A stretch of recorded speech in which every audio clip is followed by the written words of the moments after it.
about shit like that all the time. Not our war, not our problem, how dare you, blah, blah, blah.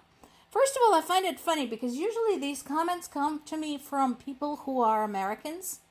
You are aware, right, that you owe the entire existence of your country to the French. Because had it not been for the French assistance in American Revolutionary War, you probably would not have won it. There's some question about that. And yes, the French had a dubious excuse for doing it. They wanted to stick it to England because French and England have been enemies historically for a very long time. Doesn't matter.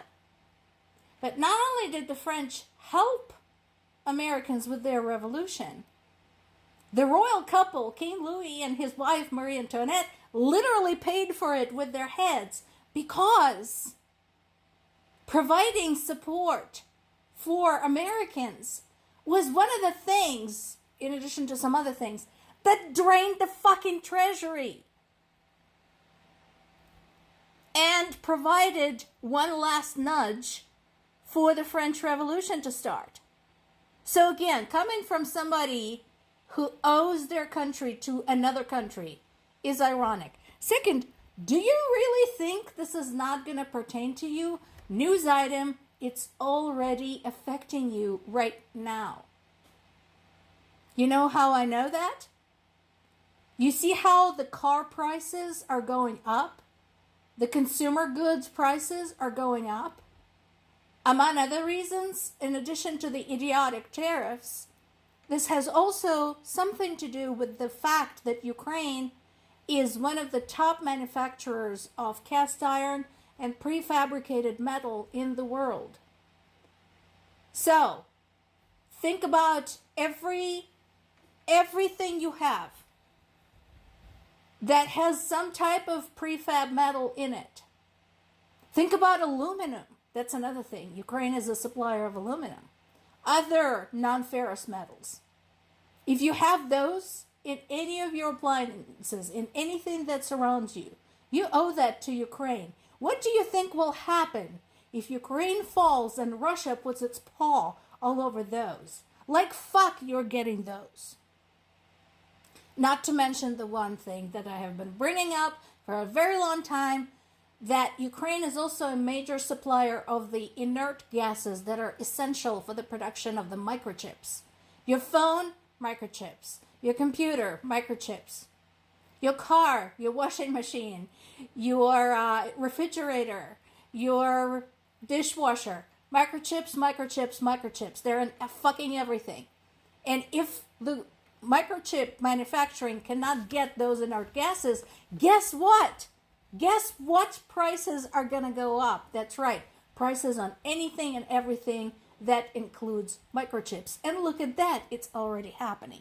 So shut your fucking trap with your whole not our war rhetoric.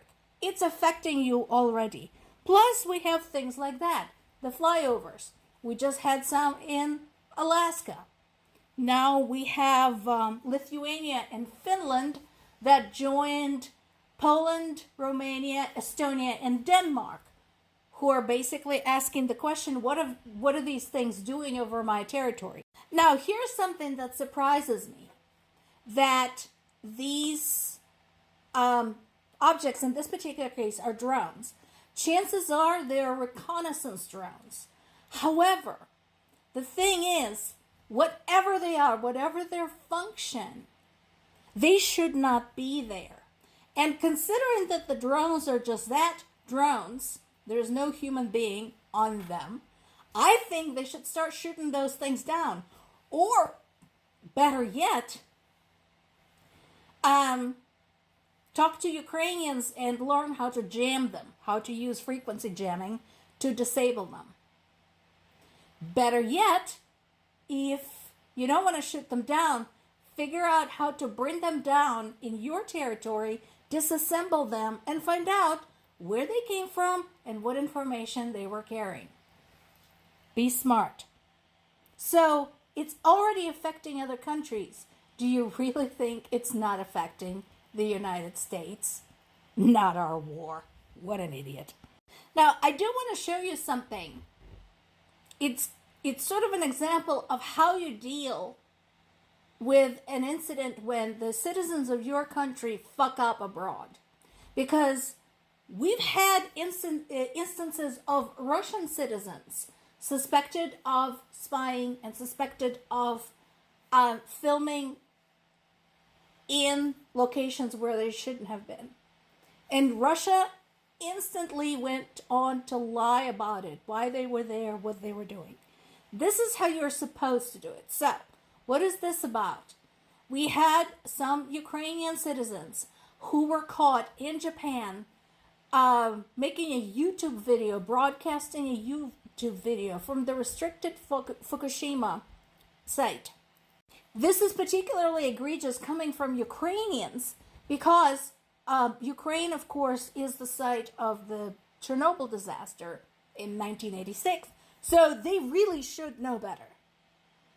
Did Ukraine deny it? No. Did they lie about it? No. They said, oh my God, guys, we are so sorry. We're so sorry that these idiots, and these are our idiots, and we apologize, went where they shouldn't have gone and tried to make it into the whole social media influencer bullshit. We are really, really sorry.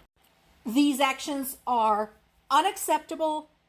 This is inappropriate. We apologize to everybody in Japan. This is how you do it. By the way, certain government members in the United States, this is also how you do it when you mess up. Are you taking notes? Once again, I don't think that Finland president is entirely wrong when he says that Putin should be worried after Trump's shift on Ukraine, because Trump can shift back, after his next meal. But I think Putin should still be worried because he should be realizing the same thing as everybody else already knows. Trump is a very unreliable entity, period. Whether as a friend or as a foe. He can flip at any moment, and that is very challenging to make plans with. Speaking of plans, Russia had plans for a big summer offensive, did not work. So do you remember the reports that Russian troops have broken through the front line and tried to turn it into something bigger back in August? Didn't happen.